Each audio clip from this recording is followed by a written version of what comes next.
അല്ല, ഇത് പിന്നെ പാർട്ടിയുടെ തീരുമാനമാണ്.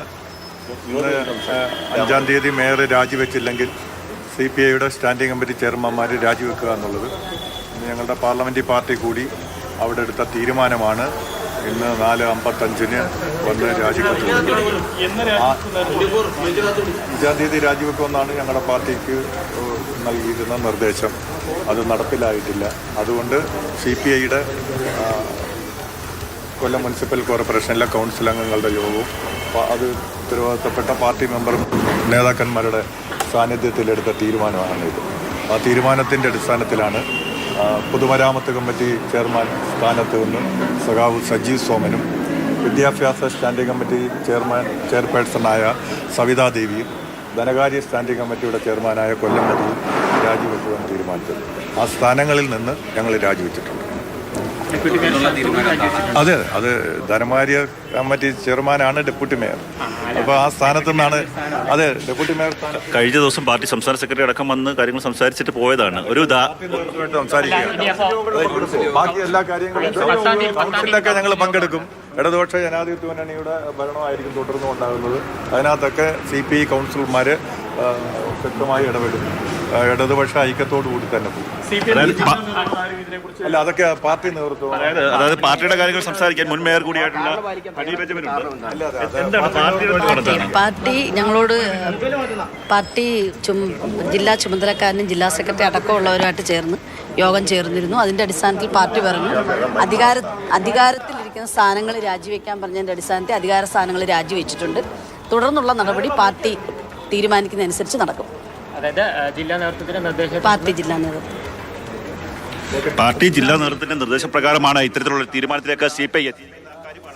രാജിവെച്ച മുൻ ഡെപ്യൂട്ടി മേയർ കൂടിയായിട്ടുള്ള കൊല്ലം മധു, അതുപോലെ തന്നെ മുൻ മേയറായിരുന്ന കഴിഞ്ഞ ഘട്ടത്തിൽ 1 വർഷം മേയറായിരുന്ന ഹണി ബെഞ്ചമിൻ അടക്കമുള്ള കാര്യങ്ങൾ അവർ പറയുന്നത്. എന്തായാലും കടുത്ത പ്രതിസന്ധി CPI ബന്ധത്തിൽ ഉണ്ടായിരിക്കുന്നു എന്നുള്ളത് തന്നെയാണ് നമുക്ക് ഇതിൽ നിന്ന് മനസ്സിലാക്കുവാൻ സാധിക്കുന്നത്. വലിയ പ്രതിസന്ധി ഉണ്ടായിരിക്കുന്നു. പല കുറിയും CPMന്റെ നേതാക്കന്മാരും CPIയുടെ നേതാക്കന്മാരും തമ്മിൽ ചർച്ച ചെയ്ത് പ്രശ്നം പരിഹരിക്കാൻ വേണ്ടിയുള്ള ഒരു ശ്രമം നടത്തിയതാണ്. പക്ഷേ CPM അതിന് വഴങ്ങാത്തതാണ് ഇപ്പോൾ പ്രതിസന്ധിക്ക് കാരണമായിരിക്കുന്നത്. പ്രത്യേകിച്ച് മേയറായിട്ടുള്ള പ്രസന്ന എണസ്റ്റ് അത് വഴങ്ങുന്നില്ല എന്നുള്ളതാണ് ഏറ്റവും പ്രതിസന്ധിക്ക് കാരണമായി മാറിയിരിക്കുന്നത്. അതിൻ്റെ ഭാഗമായിട്ട് കൂടിയാണ് നമ്മളിപ്പോൾ കൊല്ലം കോർപ്പറേഷനിൽ നിന്ന് കാണുന്നത്.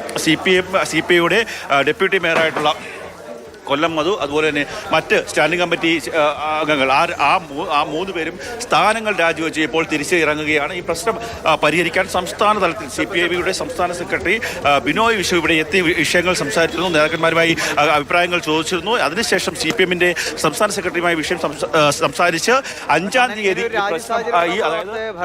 ഭരണകാര്യങ്ങൾ എങ്ങനെയാണ്, പിന്നെ ഏത് നിലയിലേക്ക് മാറും ഇനി വരാൻ? അതുതന്നെയാണ് ഭരണകാര്യങ്ങൾ. ഏറ്റവും എടുത്തു പറയേണ്ടത് ബജറ്റ് വരാൻ പോവുകയാണ്. കൊല്ലം കോർപ്പറേഷൻ പരിധിയിലെ എല്ലാ കാര്യങ്ങളും നടപ്പാക്കേണ്ട, അല്ലെങ്കിൽ ആ ധനകാര്യ കാര്യങ്ങളെല്ലാം തന്നെ നടപ്പാക്കേണ്ട, വികസന കാര്യങ്ങളെല്ലാം തന്നെ നടപ്പാക്കേണ്ട ആലോചനാ യോഗം അല്ലെങ്കിൽ ബജറ്റ് വരാൻ പോവുകയാണ്. ആ സമയത്ത് എങ്ങനെ ഇത്തരത്തിലുള്ളൊരു പ്രതിസന്ധി ഉണ്ടാക്കുന്നു അതിന് ഉത്തരം പറയേണ്ടത് CPM ആണ്. പ്രത്യേകിച്ച് CPMന്റെ മേയറായിട്ടുള്ള CPM-കാരി കൂടിയായിട്ടുള്ള ജില്ലാ കമ്മിറ്റി അംഗം കൂടിയായിട്ടുള്ള പ്രസന്ന എണസ്റ്റ് തന്നെയാണ്. രാജിവെക്കാൻ തയ്യാറാകണം എന്ന് CPMന്റെ ഒരു വിഭാഗം ആവശ്യപ്പെട്ടതാണ്. പക്ഷേ നമുക്ക് അനൗദ്യോഗികമായി അറിയാൻ സാധിക്കുന്നത് ചില ഉദ്ഘാടനങ്ങൾ അല്ലെങ്കിൽ ചില തറക്കല്ലിടീലുകളൊക്കെ ഉണ്ട്. അതിനുശേഷം 10-ാം തീയതി താൻ രാജിവെക്കാമെന്നുള്ളൊരു അനൗദ്യോഗികമായ അറിയിപ്പ് ഇപ്പോൾ കൊല്ലം മേയർ CPM നേതൃത്വത്തെ അറിയിച്ചിട്ടുണ്ടെന്നാണ് നമുക്ക് മനസ്സിലാക്കുവാൻ സാധിക്കുന്നത്. ഇവിടെ വലിയ പ്രതിസന്ധി, ഒരു മേയർ സ്ഥാനത്തെ ചൊല്ലി മുൻ ധാരണ ഉണ്ടായിരുന്നു. കഴിഞ്ഞ തദ്ദേശ സ്വയംഭരണ തെരഞ്ഞെടുപ്പ് പൂർത്തിയായി അതിനുശേഷം ഇടതുപക്ഷം അധികാരത്തിലേക്ക് വന്ന സമയത്ത് കൃത്യമായ ധാരണ ഉണ്ടായിരുന്നു. 4 വർഷം CPM മേയർ സ്ഥാനം അലങ്കരിക്കും, 1 വർഷം CPI മേയർ സ്ഥാനം അലങ്കരിക്കും എന്നുള്ളതായിരുന്നു പ്രധാനമായിട്ടുള്ള തീരുമാനം, മുന്നണി ധാരണ. ആ ധാരണ പാലിക്കാതെ വന്നതോടുകൂടിയാണ് ഇത്തരത്തിലുള്ള ഒരു പ്രതിസന്ധി ഉണ്ടായിരിക്കുന്നത്. ഇപ്പോൾ തെരഞ്ഞെടുക്കപ്പെട്ട സ്ഥാനങ്ങളെല്ലാം തന്നെ രാജിവെച്ചുകൊണ്ട് അവർ നേരെ കൊല്ലത്തെ ഭരണം തുലാസിൽ എന്ന് തന്നെയാണ് അവസ്ഥയാവുന്നത്.